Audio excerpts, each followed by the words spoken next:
Hi, everyone. Welcome to my podcast. And once again, I have no idea what's going to come out of my mouth. Ha! Seems to be a theme. You know what? I'm just going to go ahead and get this, my sponsor out of the way. I'm going to get you out of the way, Athletic Greens. Okay.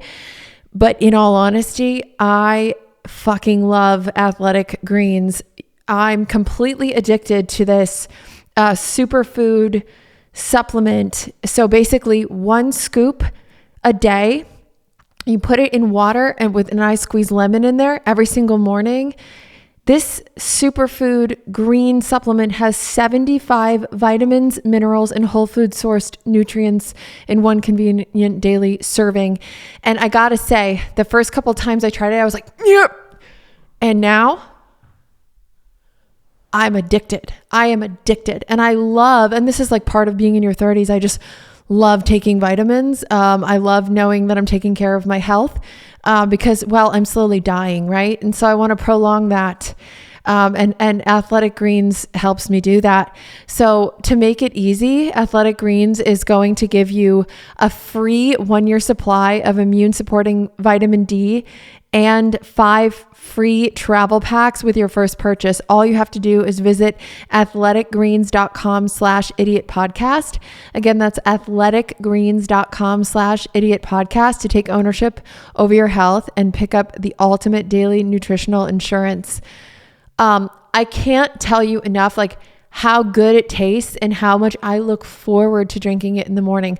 Like I said, how I do it is I do 1 scoop in the, bottle that they send you. And then I squeeze a whole lemon in there as well. And I shake it up and I drink it. And it's so tasty. And I feel so good knowing that I'm getting all my vitamins, all my nutrients in this one drink every morning. It's completely addicting. I have more energy. My bloating has gone down. Y'all get it. It's worth it. Okay. It's nutritional insurance is what it is. It's nutritional insurance. Again, athleticgreens.com/idiotpodcast. Okay. So let's get into it. I have failed. And I'm going to tell you how right now. I last week on the podcast said, hey everyone, do y'all want to do this thing called the 7-day mental diet with me? Where basically you don't dwell on a negative thought or say a negative thought out loud for 7 days. Yeah, that didn't go too well. I tried. In fact, I think I lasted 2.5 days of, yes, I had a negative thought.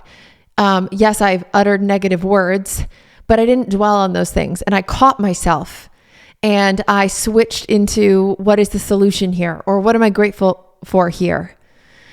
Or switch to acceptance rather than resistance, because I believe the root of our suffering is being in resistance with what is.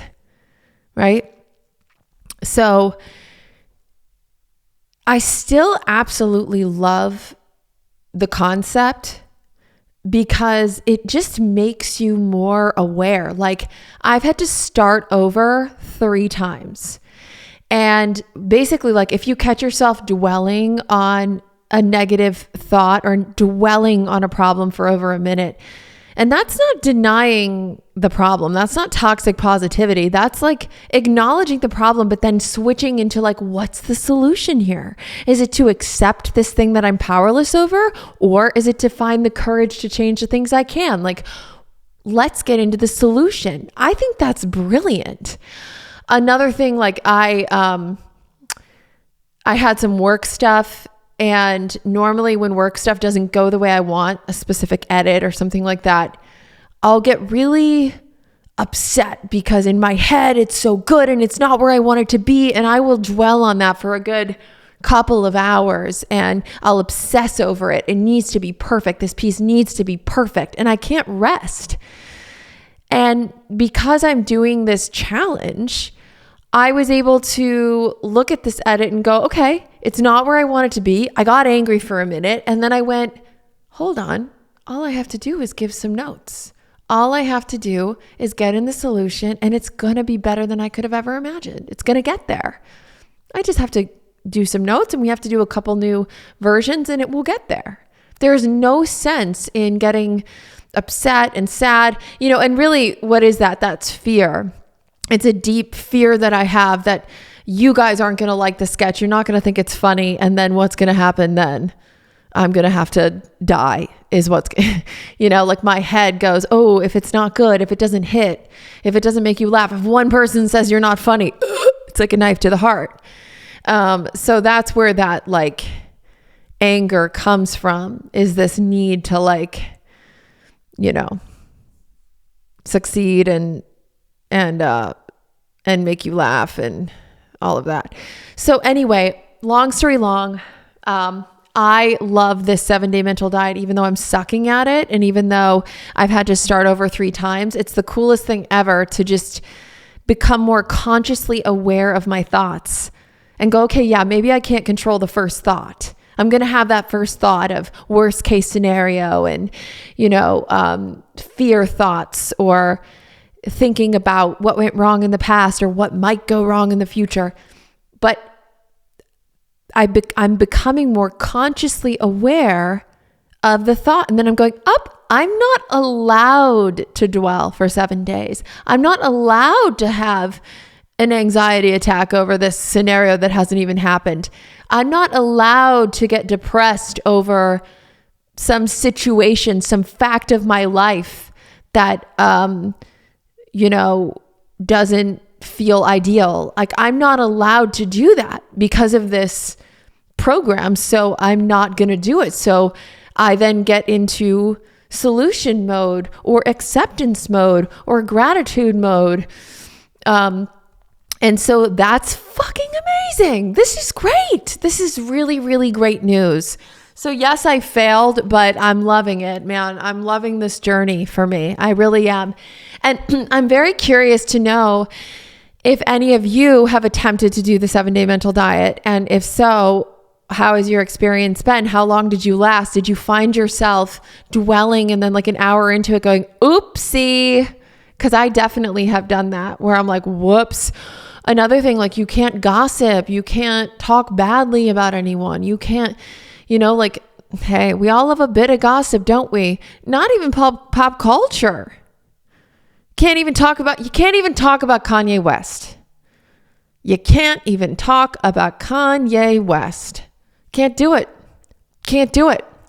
Can't talk about Balenciaga. Can't do it. Unless you're going into solution.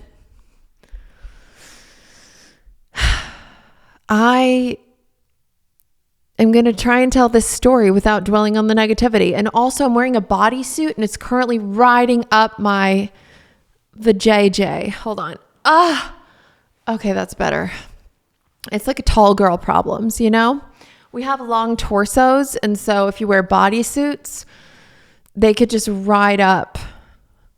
But solution, tall girls look nice. And that's the good thing about it. And the other positive thing about it, because I'm not dwelling on the fact that this bodysuit's riding up my cooter. I'm not dwelling on it. What I am doing is saying, hey, happy and grateful that there are t-shirts out there that don't snap under your vagina. Happy and grateful for those things, that I don't have to wear this if I don't want to. Happy and grateful for that. That's a good thing. Look at that, getting into the solution. So I'm going to tell you a story quickly about my night from hell, but we're going to get right into the solution around it because that's what we're doing. I was happy because both my kids were very tired and decided to go to bed at 6 p.m. Both of them. Normally they go to bed around 7:38, but they were both very, very tired. Poppy didn't really nap, and Alfie was just passed out on my bed while watching Cars, because that's what we do every night. We go into my bed and we watch Cars every single day. Cars. I have seen that movie 8 million times, and I'm so happy and grateful that I have 2 healthy kids that love that movie so much that they want to watch it every day. Isn't that great? See, we're not dwelling. So anyway, they both go to bed. I'm like, wow, this is great. Like, I've got the night to myself. It's just easy peasy. They're both asleep early. I'm just going to chill out, have some ginger tea, watch some videos on YouTube. Now I'm into this thing called the law of assumption, where you just assume that you have everything you want. And You just walk around like delusional, just assuming. Like, think about a goal you have. Just assume you already have it. That's the law of assumption. It's just really interesting to me. I don't know. I don't even know if that stuff is true, but it's really fun to pretend that it is. It's really, really fun to just like assume your life is going better than you could have ever imagined. Like, I would much rather do that than assume my life is going to go to shit. You know, especially in my situation right now, like being separated.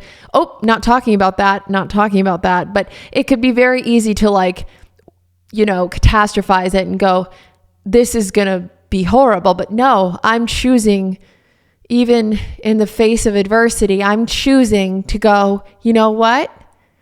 My life is working out better than I could have ever imagined. I'm so happy and grateful for that. So that's just what I'm choosing to believe. Call me delusional. I don't care. Anyway, so night from hell, but not going to dwell on that. So 6 p.m. they go to bed. I'm chilling. I'm making my ginger tea. I'm putting away the groceries.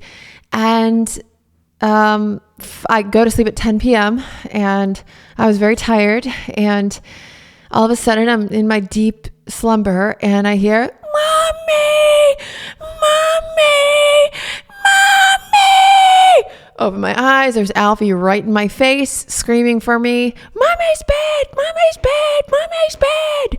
Okay, mommy's bed. Okay, honey, come on into mommy's bed. Then he gets in mommy's bed and he goes, "Big boy bed, big boy bed, big boy bed," which is what he calls his bed. So I said, "Okay, honey, we'll go to big boy bed." So I walk him to big boy bed at 1 a.m. and he goes, "Mommy, come in, mommy, come in, mommy, come in." "Okay, honey, I'll come in." So I come in, I snuggle him tight. He turns to me, screams in my face, "Mommy's bed, mommy's bed, mommy's bed." "Okay, honey, are you sure you don't want to stay in big boy bed? Let's stay in big boy bed." "Mommy's bed, mommy's bed, mommy's bed." "Honey, let's just try and get some rest in big boy bed." "Mommy's bed." "Okay, all right, we'll go to mommy's bed." So we get up out of big boy bed. We walk to mommy's bed. We get in mommy's bed. You guessed it. Big boy bed, big boy bed, big boy bed. "Alfred, we were just in big boy bed and you wanted to come into mommy's bed. Mommy's trying to get some sleep and you need sleep too." "Big boy bed, big boy bed, big boy bed." "Okay, why don't we try and go to sleep in mommy's bed?" "Cars, cars, cars." "Honey, we're not watching Cars. It's now 1:30 in the morning. We're not watching Cars." "Cars, cars, cars. I want Cars, please, mommy." Now, if you have a kid on the spectrum who was once nonverbal and now is finally verbal, the fact that he asks so nicely, looks right in my eyes and says, "I want Cars, please, mommy." That's 6 syllables. That's a huge deal for this boy. So, Lord knows we're putting on Cars at now 1:45 in the morning. "I want Cars, please, mommy. I want Cars, please, mommy." How could I resist that? So I put on Cars. Now it's 2 a.m. and he's watching Cars in mommy's room and I'm just sleeping to the soundtrack of Cars. And he was tossing, turning, laughing, jumping, watching Cars. And I think I fell asleep probably around 3:30. And then I woke up and Cars was almost over and he was passed out snoring next to me. So I turned off the TV and we went to bed and then woke up at like 7 a.m. So that was my night. That was my evening. We were up from definitely 1 to 3 a.m. And that is just what having a toddler is like, you know? And it was funny because when you're in a deep sleep and someone wakes you up, the initial reaction is just to like really fight it and resist it. But then once I just started surrendering and not dwelling on the fact that this boy is up and he's energetic and he doesn't know what he wants and he keeps going back and forth to the beds. And, you know, once I sort of accepted his mode and just like truly accepted what was going on, it became less painful.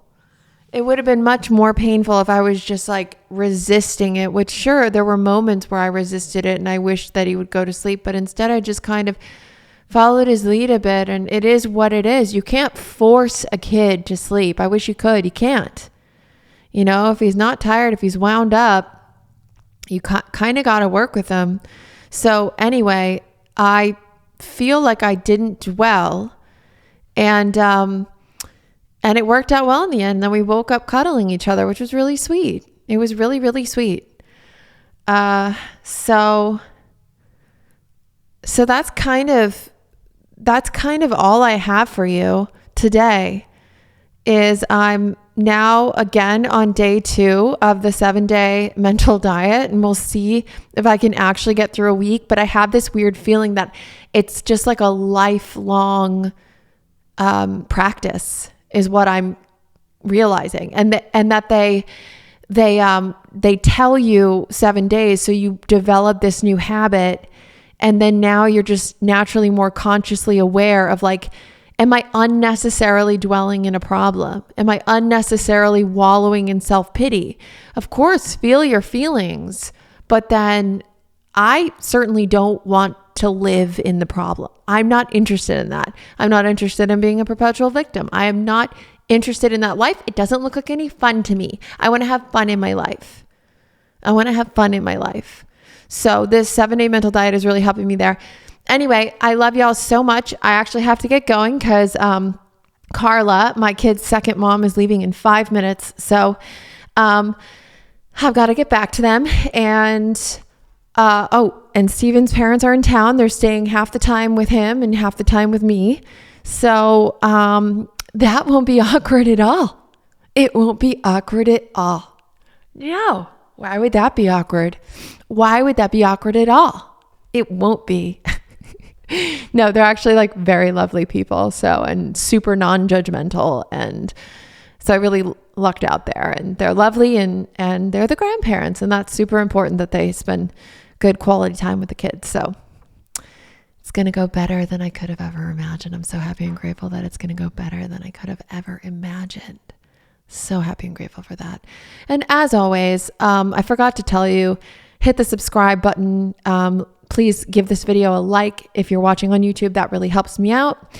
And if you're listening on Spotify, make sure to follow on Spotify so you get notified when a new episode comes out. And as always, comment in the comment section on YouTube 5 things you're grateful for, because it's really, really hard to be pissed off and grateful at the same time. It really, really is. I've tried. It's difficult. I mean, you can do it, but it's hard.